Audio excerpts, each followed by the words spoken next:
இன்னைக்கு kids lunch பாக்ஸ்க்கு ஏற்ற மாதிரி ஹெல்த்தியாக வெஜிடபிள் ஸ்டஃப்டு பச்சைப்பருப்பு சப்பாத்தி எப்படி செய்கிறதுன்னு பார்க்கலாம் வாங்க.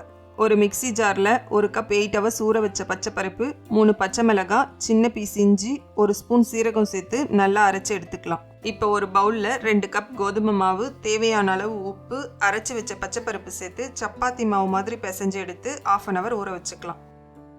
இப்போ ஒரு பேனில் 1 டேபிள் ஸ்பூன் ஆயில், 1/4 கப் பொடியாக நறுக்கின வெங்காயம், 1 ஸ்பூன் இஞ்சி பூண்டு பேஸ்ட் சேர்த்து வதக்கிக்கலாம். இது கூடவே 1/4 கப் துருவின கேரட், 1/4 கப் துருவின பன்னீர், 1/4 கப் துருவின ப்ரோக்கோலி சேர்த்து நல்லா கலந்து விட்டுக்கலாம்.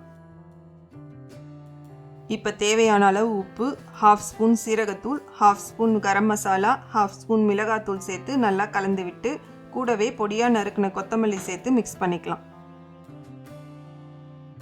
இதிலேயே 1 ஸ்பூன் லெமன் ஜூஸ் சேர்த்து கலந்து விட்டு கேஸ் ஆஃப் பண்ணிக்கலாம்.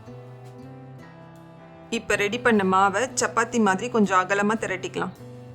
இதில் ஸ்டஃபிங்கை கொஞ்சமாக வச்சு ட்ரையாங்கிள் ஷேப்பில் க்ளோஸ் பண்ணி ஸ்லோவாக ஸ்டஃபிங் வெளியே வராமல் இந்த மாதிரி திரட்டி தோசை தவாவில் 2 பக்கமும் சுட்டு எடுத்தால் ஹெல்த்தியான வெஜிடபிள் ஸ்டஃப்டு பச்சைப்பருப்பு சப்பாத்தி ரெடி.